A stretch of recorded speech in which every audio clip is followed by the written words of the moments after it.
Stop, sort the out! Please! You're the bouncers, come on! This is Please come to me! Walk outside the door, walk outside the door with the child. Come to me! Bring your children out! Stay down!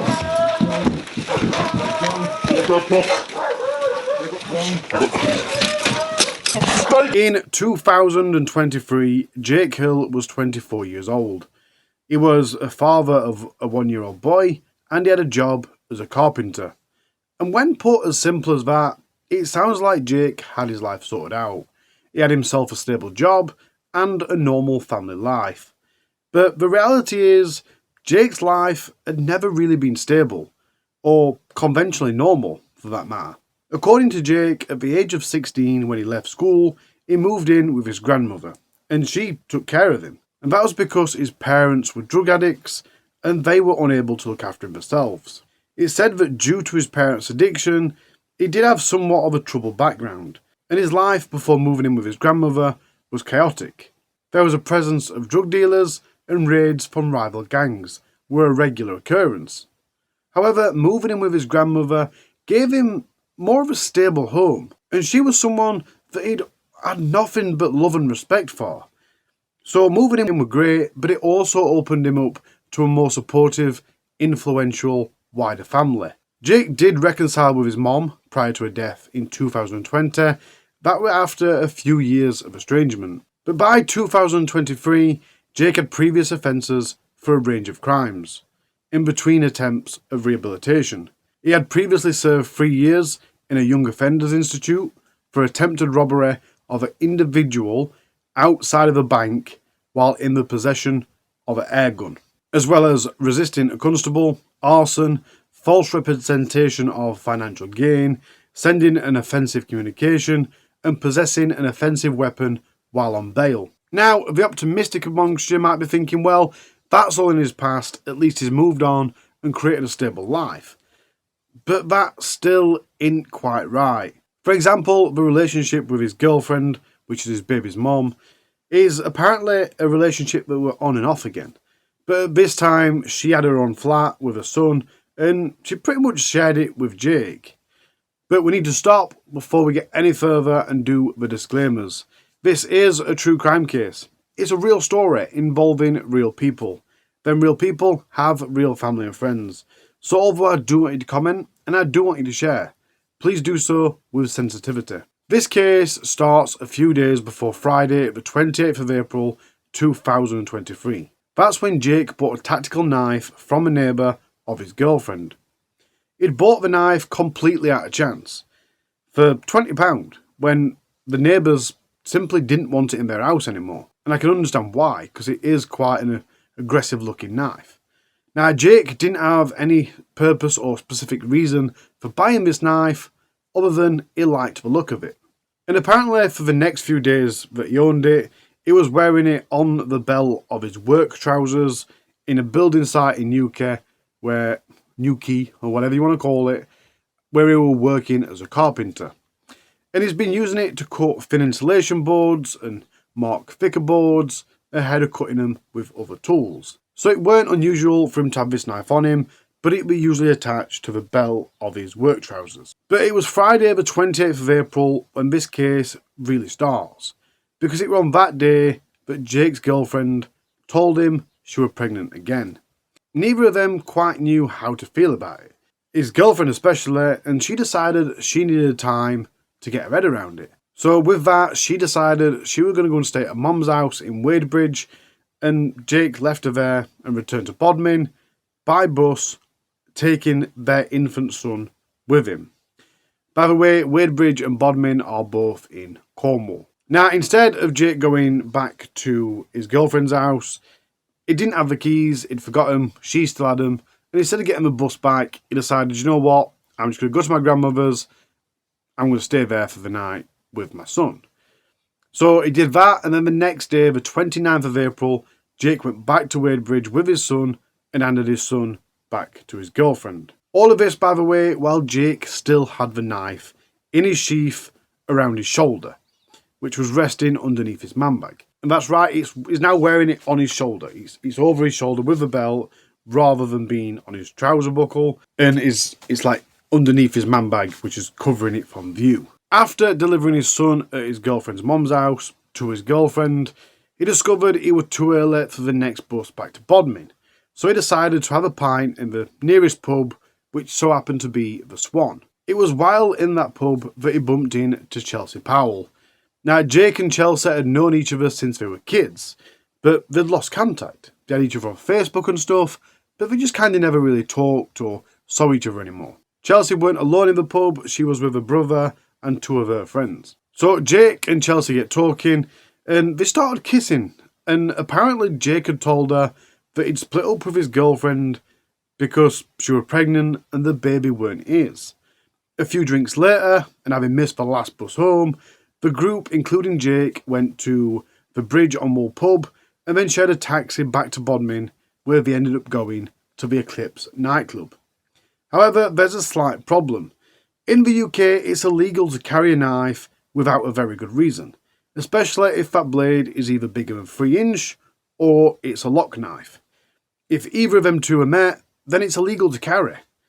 And this knife were neither of them. It were above 3 inches and it was a solid blade. So if Jake gets caught in possession of his knife, that could be a potentially a 4-year prison sentence. And I just want to add here that the knife is still in the sheath over his shoulder, covered by his man bag, and inside his man bag is the pregnancy test from his girlfriend. Slightly relevant, but I think it's contextually important.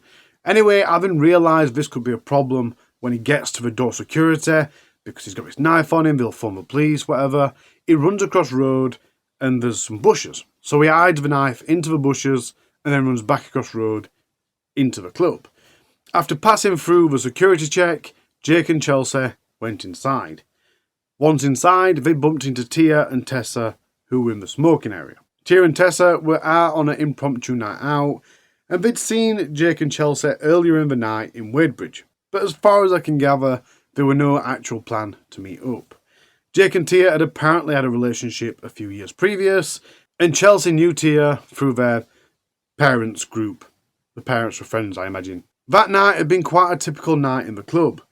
It might have been a little bit quieter than usual, but nothing major, and there'd been a massive influx of people between 12 o'clock and 1 o'clock, and that's roughly the time that Jake and Chelsea arrived at the club. There was about 200 to 260 people in the club that night, and among them was Michael Riddiough-Allen and his friends and teammates from Bodmin Rugby Club. They'd been at the rugby club's end of season awards dinner earlier on that evening, and they were celebrating the team's end of season in great spirits. Within the first 2 weeks of him being at the club, the rest of the team nicknamed him Chabal due to his resemblance to the French rugby player Sébastien Chabal. Michael was a dedicated rugby player. He was recognised for his enthusiasm, camaraderie, and his ever-present smile and commitment. He'd been described by many as a gentle giant who everybody loved and adored. He was also known for his habit of arriving at games in his work attire, humorously accepting fines for not wearing his pre-match gear. Beyond his athletic pursuits, Michael was deeply connected to his family. His sister described him as a hero, emphasising his senseless nature and the profound impact he had on those around him. But let's get back to the club, where the typical commotionless night had drawn to an end. It was 3 a.m. in the early hours of Sunday, the 30th of April, and the bar shut, and the club was emptying out onto the street. However, it was then that the tension started to rise. And extremely ridiculously, the commotion that was about to follow had absolutely nothing to do with the names that we've already mentioned in this case. Just a few yards down the road, a fight started to break out, and the tensions were starting to rise more and more people were getting involved, in one way or another. Tessa and the other guy that were with Jake, Tia and Chelsea took no notice of the violence and apparently left the scene and went home. But that weren't before Tessa grabbed Tia and said, "Come on, let's go home. Keep away from this commotion. It's got nothing to do with us. Let's leave it. Let's go." But unfortunately, Jake, Tia and Chelsea didn't follow in their example. Although they were trying to get a taxi as they left the club, with this commotion kicking off, Jake ran over to the bushes where he'd stashed his knife, found the knife, retrieved it, and then ran to the fight. Straight into the centre of the fight, with Tia and Chelsea following him. What had started as a little bit of commotion now built into 15 people, including 4 or 5 women, by the time that Jake had joined in. It's hard to decipher these types of events because they happen so quickly. To try and figure them out is one thing, but to try and explain them is another. Either which way, Michael was not involved in this fight at any point, but he was on looking and he could see that Jake really needed to be removed from this commotion. And the judge would later claim that Michael actually saw the knife, potentially heard the screams, and potentially saw the blood. So Michael incredibly bravely decided that he was going to step in, accept the task, and try and protect people from Jake, who was wielding this knife. So he grabbed Jake and tried to remove him from the crowd and prevent him from hurting anybody else, because he'd already stabbed people. But as he turned Jake away and pushed him away from the crowd, towards the edge at the other side of the pavement, they both fell over. Although it isn't clear, it seems that they were on the ground together more than once. As Jake struggled with Michael, and as Michael was apparently laying in a defensive position on the ground, Tia ran over and launched an attack on Michael, punching him in the head several times and kicking him. It's reported that she was still hitting him after Jake had moved away from him. It was between 20 and 30 seconds is all it took, and in that time 4 people had been stabbed, 2 of them seriously, and Michael fatally. Oi! I've been stabbed, sort the out! Please! You're the bouncers, come on! The other 4 people were Rhiannon, Liam, Stefan, and Ryan. They'd all been stabbed within the first 10 seconds. Liam suffered a significant stab wound in his abdomen below his ribs, which required surgery. Ryan received a near-fatal injury to his thigh, severing artery, and there's apparently dashcam footage of blood literally squirting from his leg. If the doorman on the Eclipse Nightclub hadn't applied a tourniquet, it's highly likely that he would have died too. And by the way, the doormen aren't allowed to intervene because it's off their premises. So they're not licensed for it, they're not insured for it, so if anything goes wrong, they're out there on their own, basically. The law's not going to back them up. But luckily, the door staff did intervene when it came to Ryan. And they applied this tourniquet, and after 9 hours of surgery to use the vein in one leg to repair the other, 9 hours of surgery, he then spent 9 days in hospital and then a lot more time recovering at home, but Ryan did survive. Rhiannon was another person that had been stabbed. She got stabbed in her thigh, and Jake actually knew her. They'd known each other pretty much all their lives. Her mom was really good friends with Jake's auntie. Stefan had been stabbed in the chest, and of course, like the rest of them, he was lucky to be alive as well. Michael was the person who died as a result of the attack from Jake using a knife. The 32-year-old was the 5th person to be stabbed, and he suffered a fatal wound to his abdomen. The blade caused a 2.5 centimetre deep wound, it cut his artery, and he suffered major blood loss and collapsed on scene.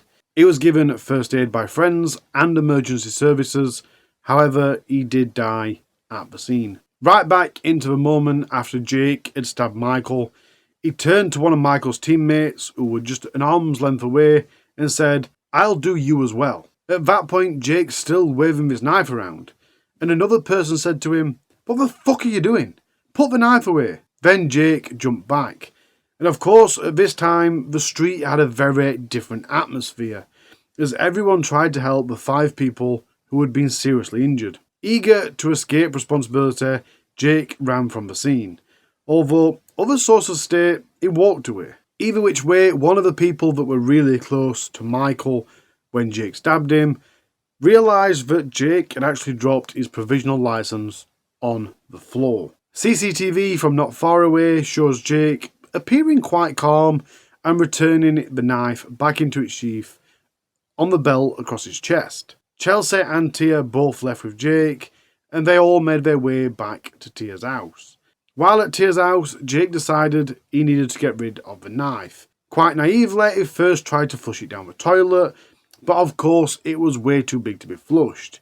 He then looked for a different place to hide it, and he finally settled on a place in the kitchen, which was the kitchen vent, a little extractor fan. He'd wedged it inside there. I'm not entirely sure what time they got to Tia's house, nor what time people left Tia's house, but it was approximately 6 AM in the morning, just 3 hours after the Eclipse had shut. The armed police surrounded Tia's house. They weren't going in light-handed either. These were armed police. Hey, police, come to me. Walk outside the door. Walk outside the door with the child. Come to me. Bring your children out. Bring your children out. It's okay, bring your child. Okay, we'll bring them down. Yeah. Come out your dress, turn to your right, and walk over to my colleague. These officers had machine guns and handguns and riot shields. They weren't messing around. Their presence was on the front and the back of the house. And obviously this can be quite a scary ordeal. Tia is a mother of 2, and her 2 children are inside the house. Young children. And the police started to shout, "Occupant of number 81, this is the armed police. Come to the door with nothing in your hands." For the next 30 minutes, they repeated this over and over. They also shouted other things, which included, "If you don't come to the door, we'll put your door in. Do you understand? We can hear you inside, Jake. Come out with nothing in your hands. We're not going away. The police are surrounding the property." Eventually, the front door opened, and Tia appeared holding her 2 young children in her arms. She was directed by the armed police to another police officer who was stood by the side of the house with a riot shield.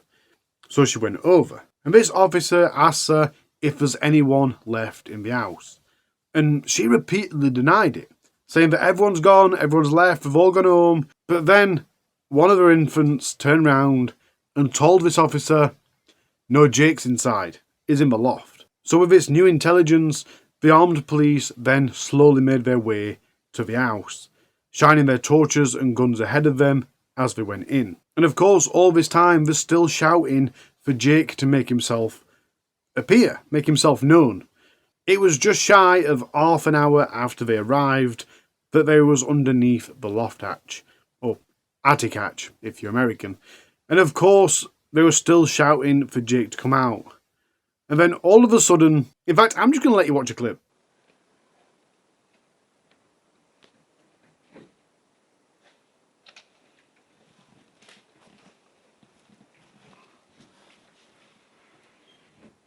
The stuff being slid around. Yeah, you can hear it. Stuff being slid around. Yeah.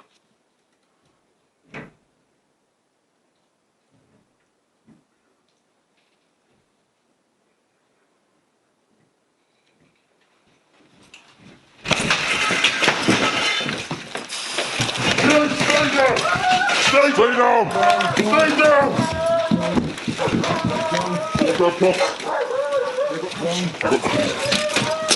Stay down! Stick cuffs on. Get down. Come on, come on.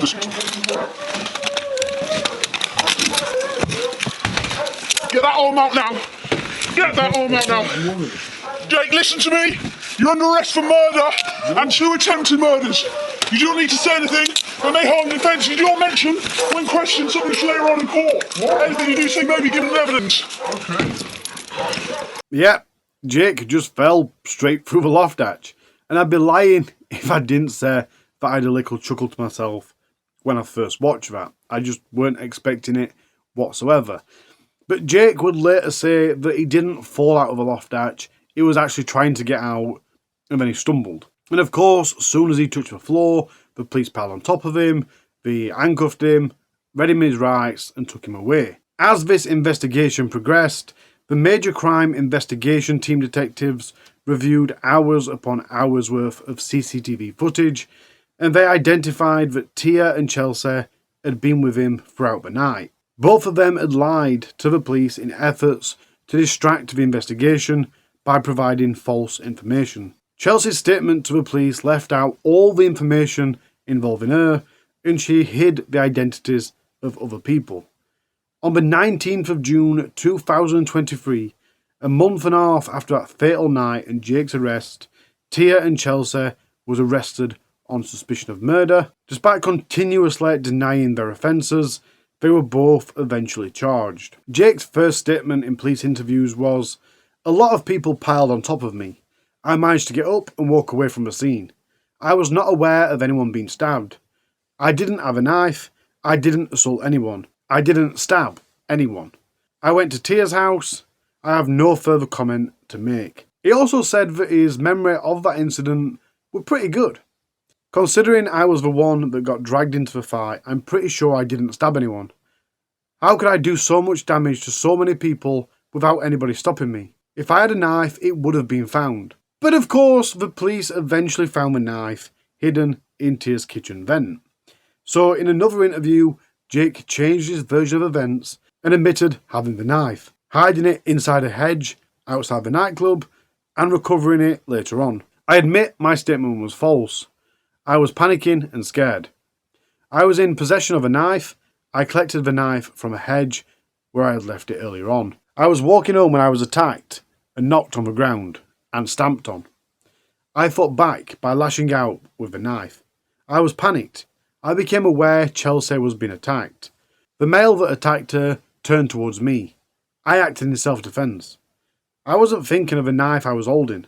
I didn't intend to cause him any harm. It was dark. I was just panicking after being attacked." And of course, he later refused to comment further. In Chelsea's original statement, she described that night, then returning to Tia's house with Jake. She said that she then left them at Tia's house and went home because she had to get up early the next morning for her daughter's birthday party. She said she only found out about the murder when her friend sent her a news article on Facebook.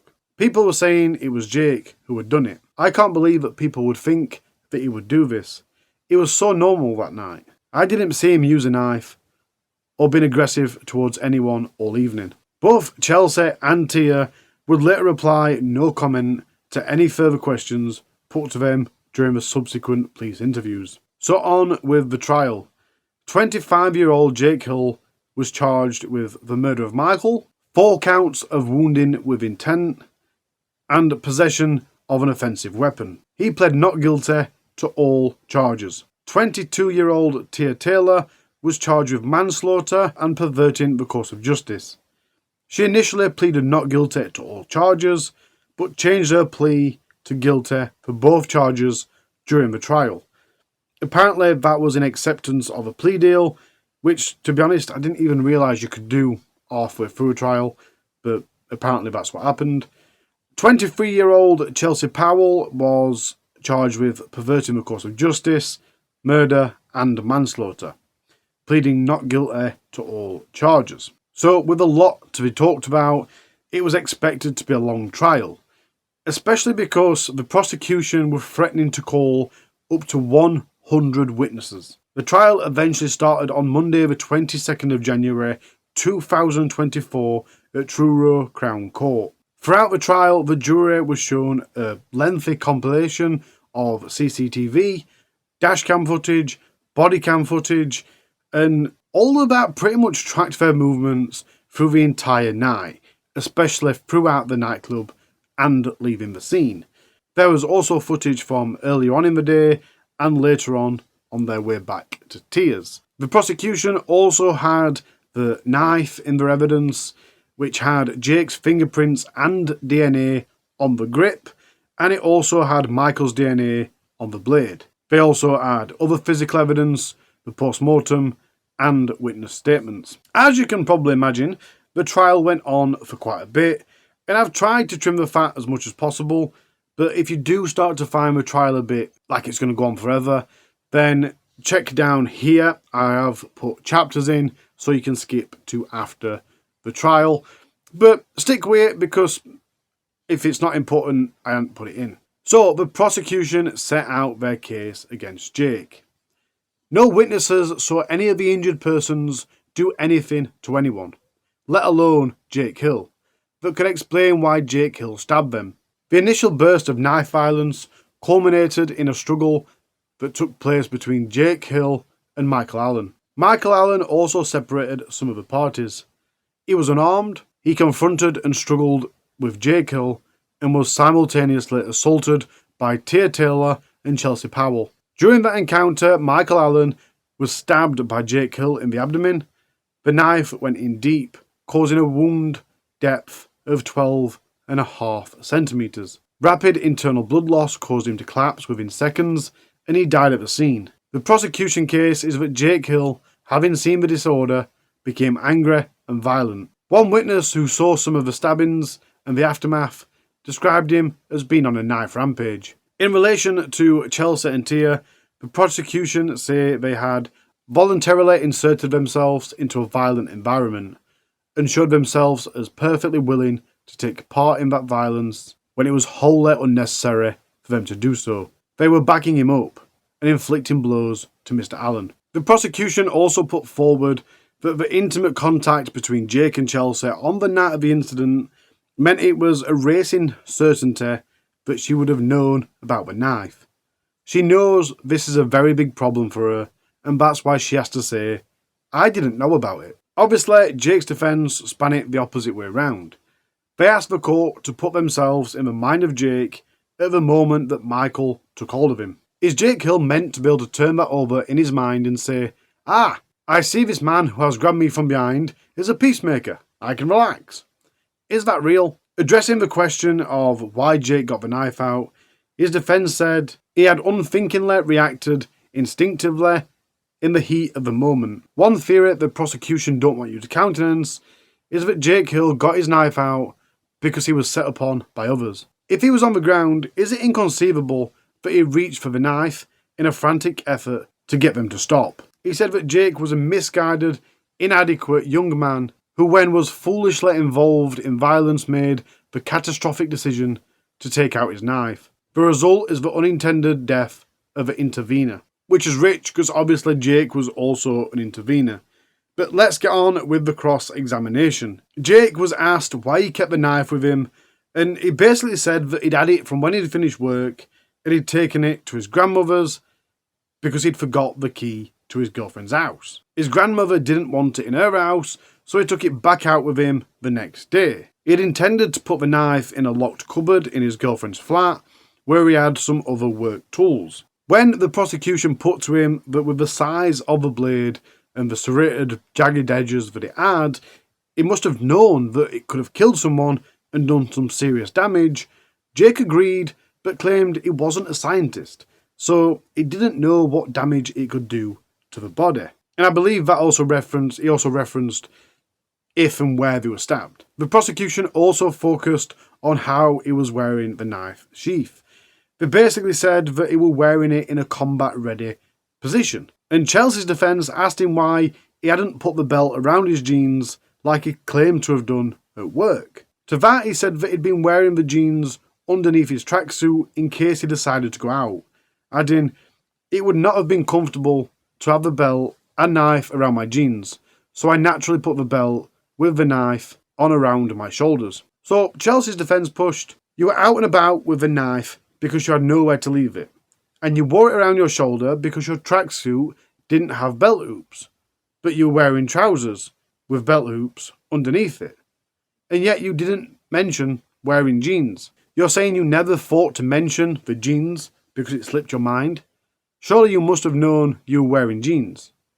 You couldn't have forgotten. You are making things up, aren't you?" To which Jake replied, "I'm not. I'm just trying to think of it logically." He told the court that although he was still in control of his bodily functions, he was rather drunk, and he also admitted taking various sleeping pills and cannabis to relax, having been quite stressed and anxious from the news about his girlfriend's pregnancy. He said when leaving the club, he was told about the disturbance down the road from the entrance of the Eclipse, and he went to see what was happening. He thought someone he knew was involved, and he wanted to check she was okay. He wanted to see what was going on. He told the court that he tried to remain on the outside of the developing fight, which kept growing and shifting across the road. "I was punched to the right side of my face. I didn't see who punched me. I got kicked down to the floor. I tried to get up, but I was being held down. I didn't quite know by what or whom. I kept trying to get up 3 or 4 times, but couldn't. More and more people were joining in. I described it like a stampede type of thing. I was in the middle of it, the fight was getting bigger, and I just kept being stood on. That's when I pulled out the knife. I couldn't get out of the group, and I started to panic, and I was in a state of fear. I waved the knife from left to right a couple of times. He claims he was then grabbed by someone and he felt overpowered as he tried to run away. Michael fell on top of him with Jake lying on his back, still holding the knife in his hand. I was then grabbed, quite instantly overpowered. Tried to run away, but I couldn't. I was then in a struggle with someone on the floor. We were rolling around on the floor, a couple of times to the left, a couple of times to the right. I managed to get to my feet, and I moved away. He said he now accepted that his knife caused that fatal injury, but he didn't know when he became injured. I was struggling to process it all.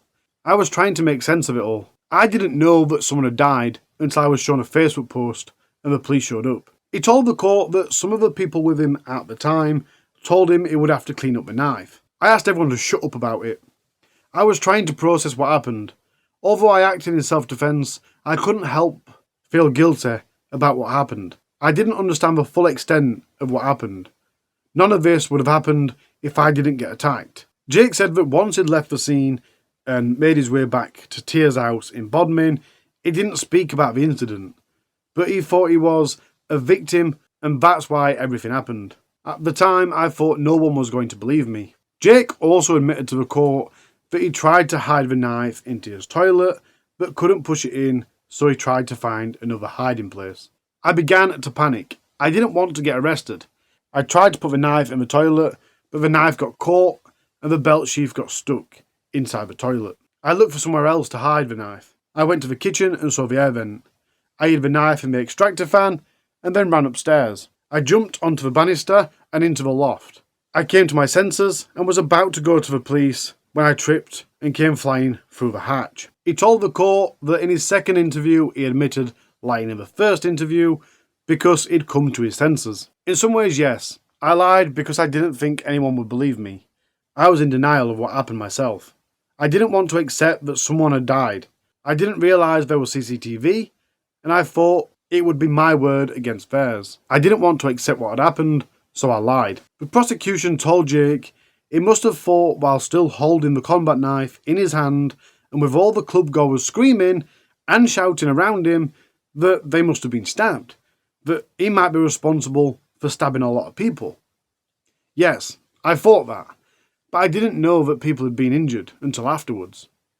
I am not saying I didn't stab Ryan. I didn't realise I had stabbed him at the time. It was an accident because I didn't realise that I did it. I didn't realise I'd stabbed Rhiannon. I was defending myself, but I didn't realise where or who the knife had been in contact with. I was just in defence mode. When prompted, he said he now accepts that it was him that caused the injuries. Towards the end of giving evidence, he said, "I never planned to stab anyone. I didn't intend to kill anyone or cause anyone any serious harm." During Chelsea's cross-examination, she told the jury she got involved because she saw girls being attacked by men, but she said she didn't know about the knife when the fight began. She talked about her background, where she was from and all that stuff, and she said she was no longer a big fan of going out because she wanted to concentrate on being a mom, but that night in particular, other family members and her brother had come down to Weybridge for her daughter's birthday the next day, so they went out. Of course, she was asked if she knew Jake had been carrying the combat knife and whether she saw him hide it in the bush outside of the Eclipse. Jake asked me to wait, but as I had arrived with him at the club, I thought I might as well go in with him. When we got to the road, I stayed on the pavement. He crossed the road and went near a tree. I thought he was just hiding drugs in the bushes, but I didn't say anything because he had his back towards me. I never thought any more about what he was doing, and I never asked him, because I had my own presumptions from past experiences that he was trying to hide drugs. When asked again about the knife, Chelsea said, "I don't know about it. Until I saw his statement, that's the only time I was aware of it. It never crossed my mind that that's what he was doing." Like Jake, Chelsea's version of events was that she ended up on the floor. Unlike Jake, she admitted getting involved. She said she tried to pull some of the people that were involved in the fight apart, but as a result, she ended up on the floor herself. She said that she had received bruises on her body during the incident, and she just wanted to get away from the situation. She said it had been an instinct reaction to get involved to protect the girls in the fight. There was so much screaming going on. You couldn't hear any conversation or any words. I didn't see a knife in Jake's hand during the whole incident. I didn't see a knife in anyone's hand. After removing herself from the situation, she saw another woman hitting Michael, and it was only then that she realised that that was the man that had fallen on top of her. She told the court that when she saw him getting back up after he'd been beat up and he was stumbling about, she just assumed that he'd been knocked unconscious. I never saw any blood. Then Jake said to me, "We have to go. I've stabbed all these people." It wasn't long after Mike Allen was on the floor. I said to Jake, "What the fuck are you doing bringing a knife out? Why would you do something like that? I've got children. You've got children. I don't want to be with anyone like that." That statement obviously completely counters Jake's argument that he didn't know that he'd stabbed anyone or that anyone had been injured with a knife. And it also counters the fact that she said that she didn't know anyone had been seriously injured until she saw it on Facebook the next day. But when asked about Jake's confession at the scene, Chelsea claimed, "I thought it was just drunk talk. I didn't see any knife or blood at the time, so I found it difficult to believe. It didn't feel real to me because I didn't see it, so it was hard for me to process. It made me feel quite overwhelmed. It was a lot to take in." She claimed the reason she hadn't mentioned Jake telling her was because she hadn't seen it, and she'd always been told to say what you see, not what you hear. "I didn't want it to be Chinese whispers." Rhiannon, who was also stabbed, the one that was Jake's lifelong friend, she also gave evidence via video and appeared in court for cross-examination. She said that she'd done a line of coke before going out on a date that night and were enjoying drinks at 2 bars in Bodmin before making her way to the Eclipse Nightclub. She explained how close her and Jake were growing up, because her mother and his auntie were best friends, stating that the two of them were more like cousins than friends. So much so that they could easily tell when each other had done a line of coke. And on that night in particular, they fist bumped when they saw each other because they both recognised that they'd done so. But then she went on to explain that she could tell something was off as soon as she saw Jake in the Eclipse, and that it was not his usual self. "I've known Jake from as far as I can remember. I loved that boy. We were almost like cousins. We used to see each other quite a lot. I didn't expect him to do what he did. He was not his normal self that night. I could tell something wasn't right. He lost his mum recently, and there was a lot of problems with his ex-partner before the incident. I heard she told him she was pregnant, but the baby wasn't his. His mind changed after that, and he became a different person." During cross-examination, she said there'd been a bit of a scuffle inside the Eclipse nightclub, and she said that she warned the nightclub staff 4 times that in her opinion she feared something bad would kick off and they needed to intervene. She talked about what happened outside and said, "I saw him bend down and pick up something. I realised there was a knife. I screamed to the security guys that I had been stabbed and there was a knife. He went over to the boys and dropped one of them. I didn't see the knife go into him, but he dropped to the floor. I remember looking at Jake. I told him, 'You stabbed me.' He didn't respond. It was like he was looking right through me. I was in a massive shock. I was very emotional because I had just been stabbed by a very close person who was basically like family. How could one boy stab so many people in one night? He could have been stopped, but I wasn't taken seriously when I reported it, and the management didn't follow it up. 4 times I told security in Eclipse that he was not right and that something was not right. I didn't know he had a knife or that he would stab anyone. Absolutely not, as he stabbed me. But it was like he was possessed. It was just weird." 2 members of the security came to court. One of them told the court, "I saw him run straight over to the hedgerow as he reached into the hedgerow and took something out. He was holding a black bag in his right hand as he ran, and he ran directly into the middle of a crowd of people who were arguing and fighting." He talked about how the colleagues discussed if they should do anything, and this fight were about 25 feet away from the club door. But as I earlier mentioned, there's licensing and there's insurance. You're not allowed, the company will not allow you to intervene in things that are off the premises. It's not your job, that's the police's job. That is genuinely how it works in the UK. As I said, there were 2 security members at the court. The other one was the head doorman, and he'd worked for the Eclipse for 15 years. And he told the court he saw Tia punching the deceased in the face constantly as he laid on the road outside the nightclub. He said that he'd seen both Tia and Chelsea punch and kick Michael, but under the cross-examination, he admitted that he weren't sure any kicking were involved or whether Chelsea did any punching. But he said that he recalled very clearly that Tia was punching Michael several times to the head as he laid on the floor in a defensive position. Tia was punching the deceased in the face constantly. She was punching and hitting him.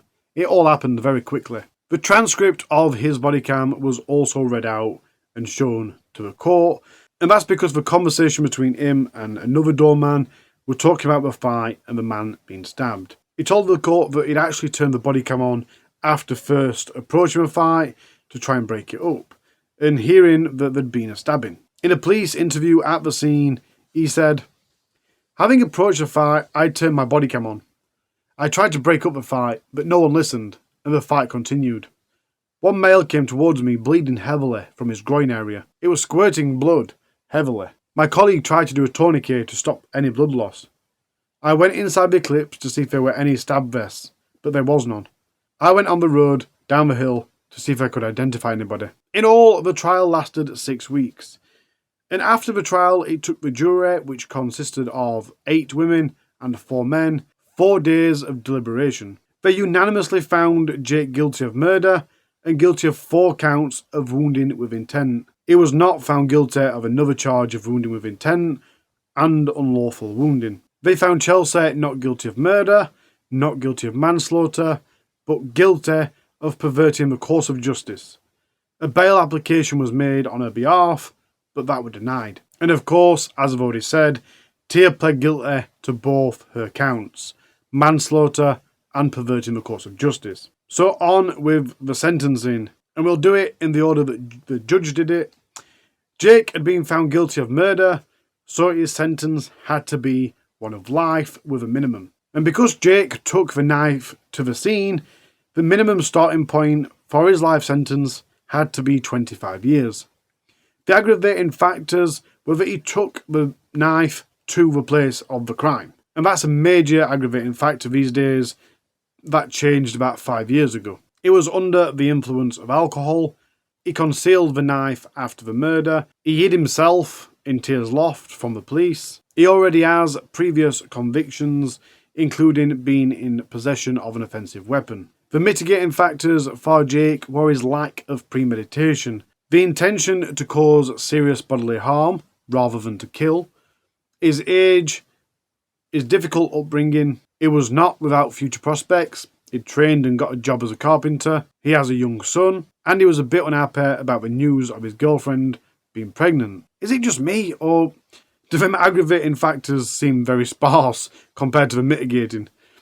You may as well have said a mitigating factor. Your name's Jake. Anyway, the judge said that if this was a trial for just the murder alone, his minimum term would be deemed 23 years. But there's the other counts. So the judge sentenced Jake to life in prison with a minimum of 28 years, plus the year that he'd already spent in custody, leaving the remainder of his sentence, or remainder of his minimum term, to be 27 years and 18 days. The judge then talked about other counts. There were count 4, that's 7 years imprisonment. Count 6, 12 years imprisonment. Counts 9 and 11, 5 years imprisonment. But you can tell by the way I'm saying this that they were all to be run concurrently. That means the other 24 years that Jake's just received on top of his 28-year minimum is completely pointless because he'll use it, he'll spend it at the same time he's doing his life sentence. So what's point in even mentioning it? I'm getting right fed up with talking about concurrent sentences, so we're just going to move on. In regards to Tia, she had a manslaughter charge, and the judge deemed she didn't have a weapon, and it's not known for a fact that she knew Jake had the knife. However, it is known that she attacked Michael herself, despite the fact that he couldn't defend himself, and she had the intent to cause him harm. Her aggravating factors, other than that, is that she was under the influence of alcohol. Her behaviour afterwards, i.e. telling Jake to bleach the knife and lying on his behalf, that's it for aggravation. In mitigation, she got a 5% reduction for the guilty plea. Now, regarding her perverting the course of justice, she got a 10% off that charge because of a guilty plea. She was considered by the probation service as low risk of reoffending. She's a single mom and a sole carer of her 2 children. Her age were another mitigating factor.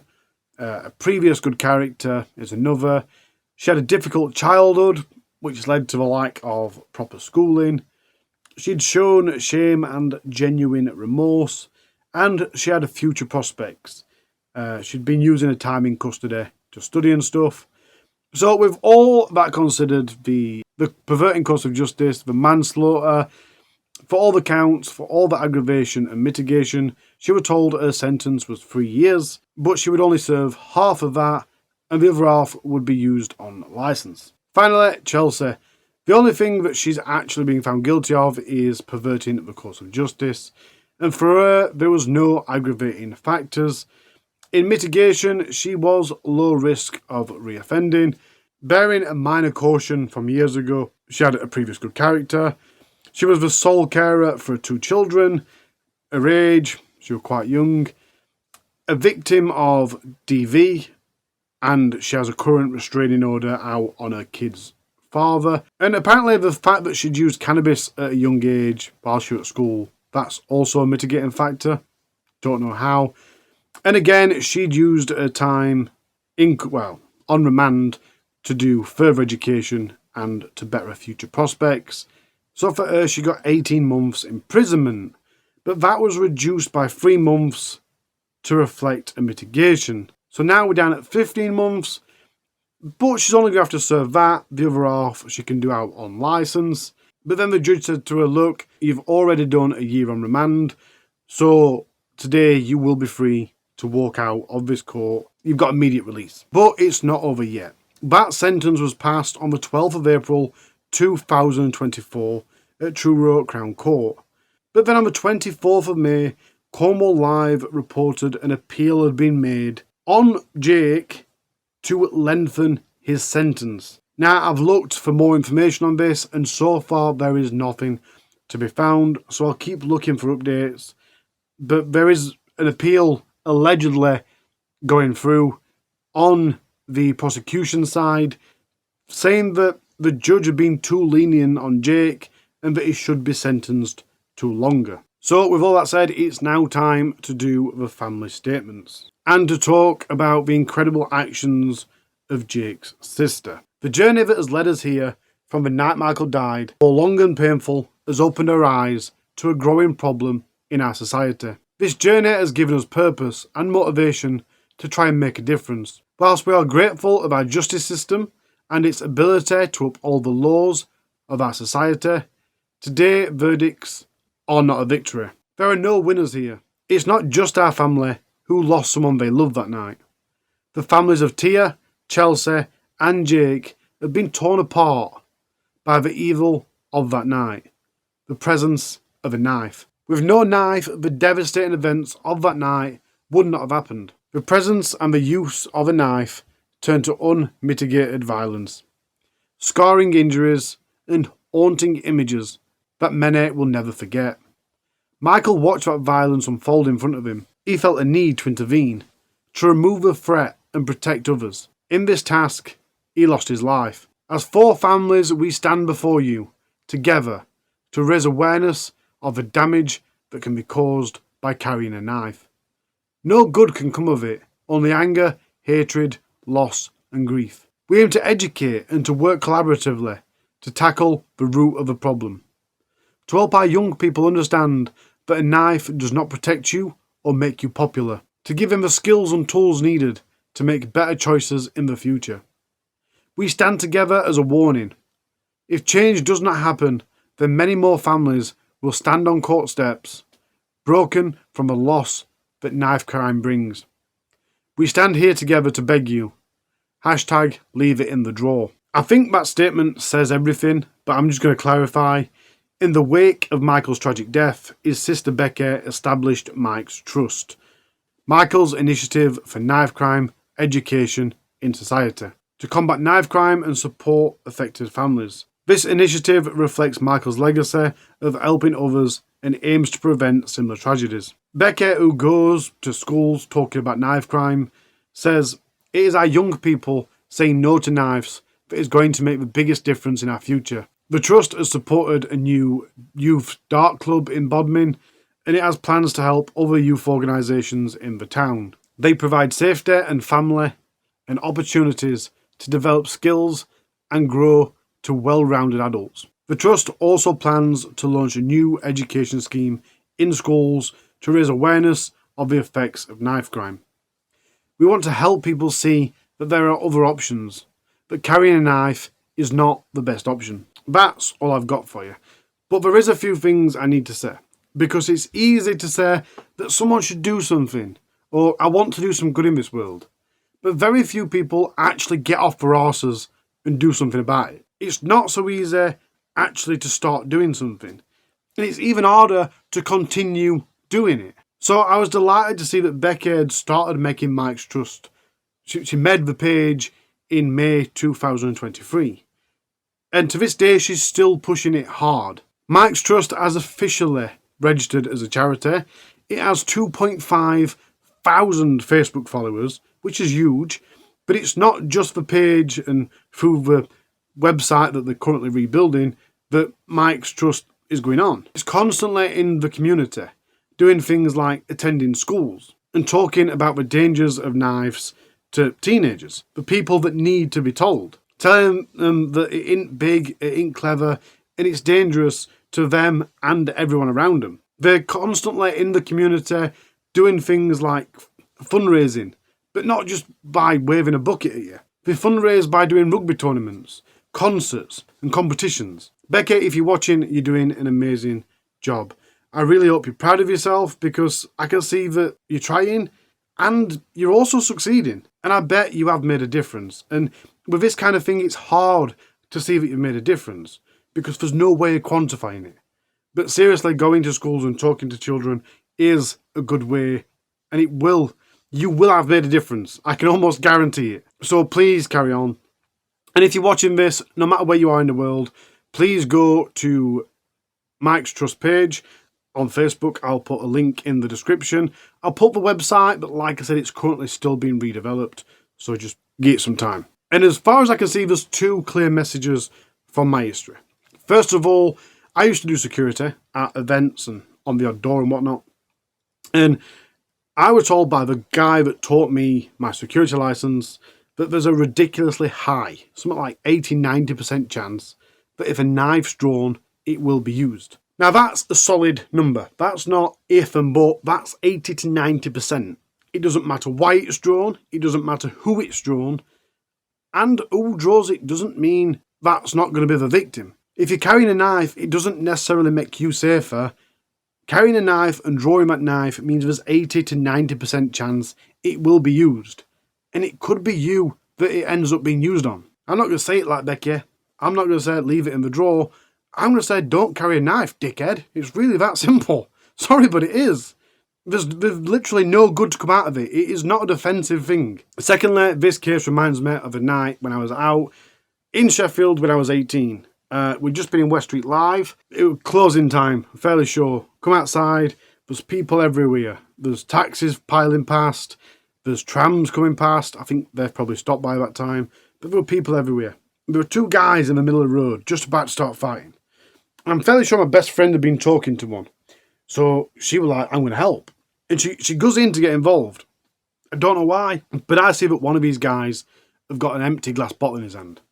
So I grab her, swung around, got my arms in front of her, under her armpits, and just walked. She was hitting me and get off me and I can do what I want. I need to help. And I just pushed her away. And I didn't look back. I mean, there was security on the doors around us and stuff. It's hard because telling people not to get involved isn't necessarily the right bit of advice. But put it this way, when people get involved, especially when they've had a drink, generally only escalates things. It doesn't stop things. So be very mindful of that. Be very cautious of that. And if you are going to get involved, try and think about it tactfully. Too many people try and help, but actually just go in, blah, blah, blah. You know what I mean? They don't actually help. It's only good getting involved if you can actually help, and that's not always easy to see. Sometimes phoning the police might be the best way to help. In this case, 15 people, there's a good chance it was just 3 or 4 people that were arguing, and it all of a sudden got another 10 people that were trying to help, and this is where this brawl grew from. That's what I'm trying to get across here. Drunk people, trust me, I own a pub and I've done events. Drunken people think they can help and actually make the situation worse. So, don't be naive. Look at the situation. I'm fairly sure that night on West Street, if I hadn't pulled her away, that'd have got bigger. There'd have been a good chance that she'd have got hit by the glass bottle, or I would have. Just, you know, it is a really scary thing. Again, I'm not telling you don't intervene. I'm not saying the world should be bystanders and let misjustice happen, but just be aware that you're putting yourself in that line to be a victim and end up on the wrong side of that. If the police turn up as well and there's no CCTV to back up your side, you're going to get arrested for being involved. You know, it is really hard, so just be careful with that.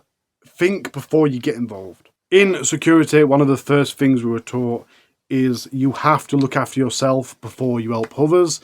Because if you don't look after yourself before you help others, you won't be looked after, and then you can't look after anybody else. And I think that's the message I'm trying to get across. Sometimes it might be tempting, but please do look around at the situation before you get involved. I've got to go, because this has took me 3 hours to record. So I'll see you real soon. It will be the end of next month for the next video, because I ain't got time to be doing 2 a month. Although I will try and get the odd one done this year, but obviously, as we go into the summer, the busier I'm going to be. All I'm saying is I love you. Take care of yourself. Take care of those around you. And I'll see you next month. Bye.